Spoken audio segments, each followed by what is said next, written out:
Hello, hello, my friend. This is Yossi the fitness guru. I love my life, 69 plus. How are you guys doing? Last video was about 2 weeks ago with Olympian medalist in cycling. And now I'm sitting with a gentleman, Todd Zive. And Todd's got very amazing story to share with you. Todd wrote a book that's called the Mensch Method. He will talk about it. Todd is a senior executive advisor, a philanthropist, and investor with over 25 years of success in the medical technology industry. Todd, thank you very much for being here with me. I appreciate it, and please take your time and introduce yourself. Yeah, thanks so much, Yossi. It's such a pleasure to be here on this beautiful day outside in the park. And for the kind introduction. My name's Todd Zive again, and I'm actually originally from Massachusetts, but moved to Southern California about 23 years ago. I have a wonderful wife, 2 teenage children, and 2 golden doodles who I love immensely as well. Okay, great. And Todd, you are very successful in your industry, and you scale businesses to over 500 million with an M, $million, and lead a large high performance team. How you became such a successful person? Well, I appreciate the question. So I guess some of it starts when I was a teenager and I was in maybe the 9th or 10th grade growing up in Massachusetts. And I was in a community service club in my high school. And as part of what I needed to accomplish was I needed to have at least, I think it was 2 hours of volunteering time per week to be in the club. And one of the things I could choose from, there were a bunch of different options, and the one that I selected was actually volunteering at the Shriners Children's Hospital. Okay. And this was a very hospital where kids came from around the world where they had major orthopedic problems, like very curved spine, or maybe they had to have one leg lengthening procedure, one was shorter than the other, or some major orthopedic issues where they'd be in the hospital for a long period of time. And I started volunteering there, and what quickly went from just 2 hours, I started really just enjoying it and spent about 10 hours and then 20 hours by getting very attached to the different kids who were there. And what I expected was these kids were in the hospital for months, and I thought that they'd be really sad, very tough life, but every single time I went there, they always had a smile and a very positive attitude. And I said, I liked biology, I was good in math, I was good in science, and I said, well, I think I could put these skills to use by helping people like these kids. And so I got into the medical technology industry, and that's been kind of just my career of how can I focus on just helping people solve their medical problems and just try to be a good person overall. And that's the philosophy that I've had throughout my academic career and then also professionally. And as a result, the results have kind of taken care of themselves, let's say, from just doing the right thing and providing solutions for people. And it's built, successful businesses and teams. Wow, that's incredible. I always believe when you give, it will somehow in your life will come back to you. Yeah. So we'll talk about your book very soon. So how did you drive your business to growth, and what was your strategic leadership to build a strong company? Yeah, so I think some of it again comes around. I remember early on in my career, I was a young product manager working I had an engineering degree in biomedical engineering. And so I worked with engineers and I worked with customers and salespeople. And I remember coming into the office one day, and I'm just someone who likes to say hello to everybody, as I know Yossi become friends, and I'm always kind of walking around saying hi to everyone. And one day I came into the office and I noticed that a lot of the people at their cubicles where they were working, there was nobody there. So it's kind of empty. It was really kind of strange. And just a couple people were at their desks. And I wondered where everybody was. And then about 45 minutes later, I saw all these people coming from this conference room, kind of on the other side of the floor. And I eventually kind of was really curious, what was going on? Mm-hmm. And I learned that they were having a meeting that was for people who they considered to have talent and leadership potential in the company. Okay. So I was not part of that group. And that really hurt a lot. It stung a lot for not being selected. But I think that also kind of fueled me to kind of take a little bit closer look at myself as to what were some of my gaps, how could I improve, what were some areas where I could be better, and how could I be the best person I could be and the best leader, so that I knew I had talent, I believed in myself. And so that kind of started a little bit of a journey for me throughout my entire career as I've put forward to try to always identify as to the ways that I can improve and bring other people into my journey to help me and to be owners in my success. And then also do the same for them, to try to help them and believe that we could rise together. And so I've inhibited that philosophy throughout all the different teams throughout my career. And I think that's been really kind of my formula for doing it. And just, I believe when you lift others up, you rise together. And some other people, I know they may bully their way up to the top by kicking people down. I just never subscribe to that type of philosophy. I think it's so much more enriching to build strong relationships like we've been able to build, and then just, be able to rise together. So thank you. From what you just said now, one thing caught me the most was believe on yourself. A lot of people talent in different different arenas in their life, but they don't have the confidence. So you have to believe on yourself. You have to build a belief on yourself, because everybody can do what they set their mind to do, but you have to do it. And 100%. Absolutely. Okay, so you experienced a very, very traumatic event. Please tell us about this sad event that you experienced in the past. Yeah, so I think, first, I appreciate your comments on believing in yourself. It's been really important. And for me, that wasn't always something I don't think it comes naturally for people. Yeah. I think it's something that you kind of learn, but it needs to really just start with you. So I grew up, as I mentioned, in Massachusetts, actually a small town. The town had about 15,000 people. And I grew up in the late 1970s, was born in 1975. And my father was a pharmacist in a small town that was about 13,000 people, and these were kind of like almost like country towns. And at the time, the pharmacy had, in those days, what's called a soda fountain, where it had red vinyl stools, a whole counter, and it wasn't just a place like the pharmacies of today when you go into CVS or anything. These had they served breakfast, they served lunch, they served milkshakes. It was more of like a communal gathering spot. And I remember going to my father's pharmacy, especially on Sunday mornings. It was really quiet. I had two brothers. My older brother is 3 years older than I, and my younger brother is 2 years younger. And either my older brother or I would go with my father to his pharmacy on these Sunday mornings. It was something that I really looked forward to. And my father was just what you classify just such a great person, and he was really what I thought was Superman, because I believe in Superman. He was my Superman. He was my hero. And for some reason, on June 8th, 1980, I didn't go to work with my dad that morning, and neither did my older brother. And later that morning, a robber came into the pharmacy and shot my dad in the head. So immediately,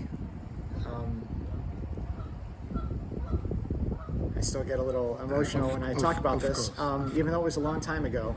Your life changed? My life changed at that moment, and my mom was left with 3 young boys, a 2-year-old boy, a 4-year-old boy, that was me, almost 5, and my older brother was 7 at the time.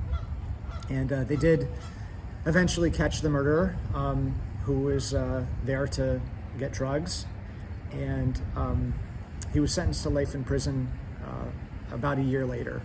But this would continue to kind of haunt us throughout the rest of our lives. And I think, as you talk about believing in yourself, in those days when you don't have your main mentor and your superhero, I didn't quite frankly understand how Superman I grew up believing in, that was faster than a speeding bullet and the strongest man in the world. So I didn't understand how he could be killed by a bullet. And it kind of set the stage for me. I'd say that's where I'm very grounded in that moment, because I think that's something that has really, I learned at a very young age, to appreciate the things that I have and trying to make the most of every single day. And so that was one of the most, challenging moments in my life that I really think about every single day, and motivates me to try to be the best I can be. Yeah, it's a very, very sad story, and I'm sorry about your father's death. Who were your key mentor beside your dad that inspire you to become who you are today? Yeah, so, as I kind of mentioned, my teenage years and stuff were very challenging. I remember when I was 14 years old, a bully said to me one day, he said, I've got something that you'll never have. And what he was referring to was having a father. And that hurt. I mean, especially when you're like 14 years old, and I still think about it, and he was a real, just not a nice person. But at the time, a couple of my relatives kind of said the same thing to me, and they were a couple of my first mentors. And they said, Todd, like, look, it's not about what you don't have, it's what you do have. And he's like, you have us, you have your health. Look, you can do a lot, you have a lot of opportunity. You got to focus on the things that you do have. And I think, in life, just in general, I think a lot of us, you don't really know what you have until it's gone. Just something simple like walking from the car. I go to the gym almost every day and see you there quite a bit. If my foot hurts and I can't work out, like all of a sudden, like, oh my gosh, like it's like you take for granted the fact that I could go on those days when my foot's not hurting. And so that's kind of a lesson that I think I learned through this experience, even though I'd love to change, the devastating loss in my life. Yeah. That's something that I learned early on, and it was through those mentors. And then I remember kind of professionally, as I was working, one of my bosses who I was very lucky to have as my manager, we were acquiring a company, and the company was being acquired for about $380 million. Wow. And they had about 100 employees in there, and I was part of the leadership team, and my boss, who was the CEO at the time, and his name is Rich. And Rich said to us, he said, we're buying this company, but I don't want anybody to lose their jobs just because we're buying them. Let's find jobs, let's create jobs, and let's be stronger together as we move forward. And so that's exactly what we did. And I think, from that example of that mentor and helping guide me in my journey, it's helped make me a stronger leader and always like valuing the people and the business. And when you do that, it's amazing as to what you can accomplish when you take care of the people and then you see the company kind of rise. A lot of businesses, it's very rare where they acquire companies and then they figure out, okay, how many people can we exit? Yeah. But when you do something like this, is focusing on, okay, these are people's lives, what can we do to be better together? And after that acquisition, if you're wondering, I mean, we were successful every single year and achieved our financial goals as well. So it was a success for both the people and the business. Going back, incredible. Going back to what you say before, I shared it before, my mom was a Holocaust survivor, okay? And she came from a very, very wealthy family in Poland, and they lost everything overnight. And I remember as a kid, not kid really, I was 16, 17, and I started driving, and my parents couldn't afford to buy me a decent car, and I always cried to my mom, Mom, please help me to get a better car. My mom always told me, look down and see how many people don't have what you have and appreciate it. So this is how I live my life, and that's how I teach my kids as well. You can always find people that have more and more and more and more and more. They're not necessarily more happy than you. Happiness is within you. It's not where you live and what you wear and what you drive. It's how you live your life and how you look at life. This is my opinion. No, I think I fully believe in that as well. And I think also just sometimes when people have things that may be handed to them, you don't have that same kind of level of appreciation. Exactly.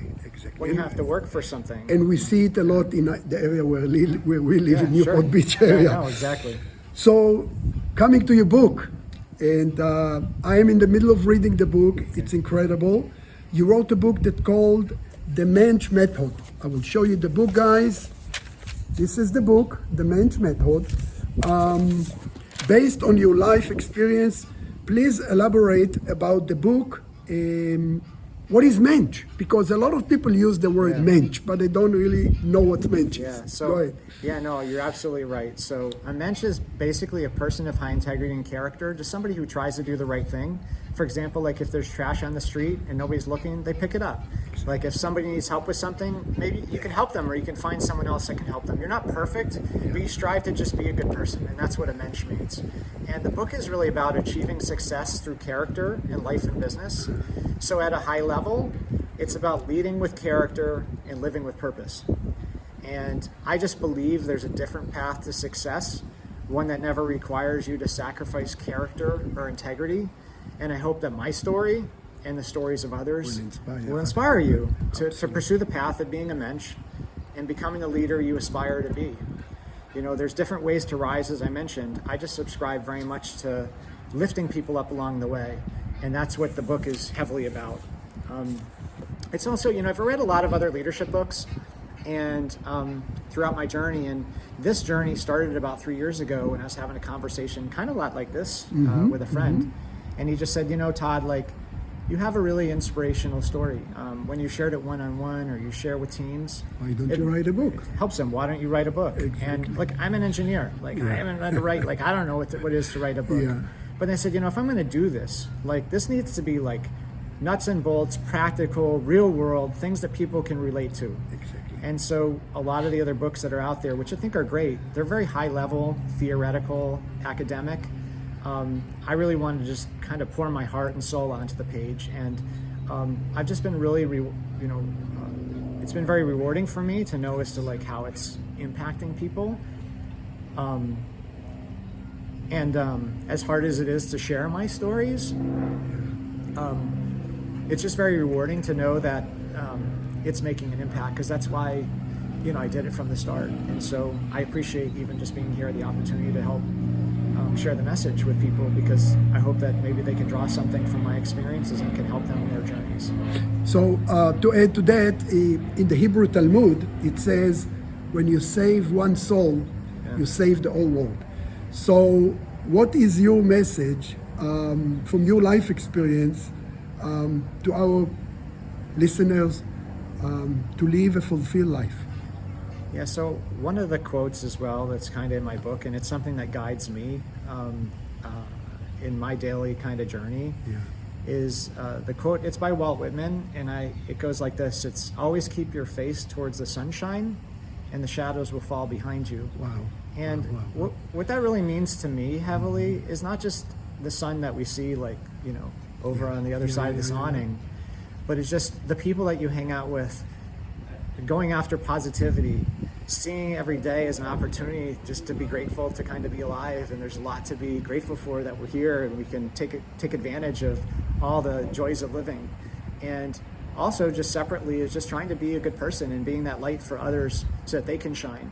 And the things that happened in the past, like, I'd love to change things that happened in the past, but I believe that to be really resilient, it is not about bouncing back to what once was. It's really accepting what is, where you are today, and then thinking about how you can spring forward to what can be in the future, and seeing that with a very positive light. So that's something that kind of grounds me, and I think there's really two things that people can control every single day. The first one I'd say is really your attitude, and the second one is your effort. So I think I try to strive to show up in a very positive attitude, and I think that attracts positive people and attracts that sort of sunshine I want in my life. And the second one is, ever since I was a young boy, I had to work hard, and I had that example with my mom working 4 jobs at one point just to make ends meet. And so as soon as I could pick up a shovel to shovel snow in New England, I was doing that. So really, attitude and effort are two things that I really strive to everyone, because I think everybody has control over that every single day. And if somebody wants to order your book, please let them know how. Oh, sure. Thanks, Yossi. I mean, on Amazon, you can get it on Amazon. You can go online on Barnes & Noble. There's a website called themenschmethod.com, and you can check out and learn more about it there with the reviews and what people are saying about it. And I hope that, it resonate with you. And if you do happen to pick up a copy and read through it, I love to hear your feedback and just share with me as to how it's impacting your life, because that's, for me, what's most fulfilling in this whole journey. Absolutely. Okay, again, I will show you the book, The Mensch Method, all right? And you can get it from Amazon. And appreciate your time, Todd. It's amazing story. I was very touched by your life experience, and for what you do, trying to inspire people to be the best version of themselves day by day. So as I always end my video by saying, when you feel good, you do good. And when you're healthy, you are a freaking millionaire. Until the next video, guys, I love you. We'll see you soon. Take care. Bye-bye.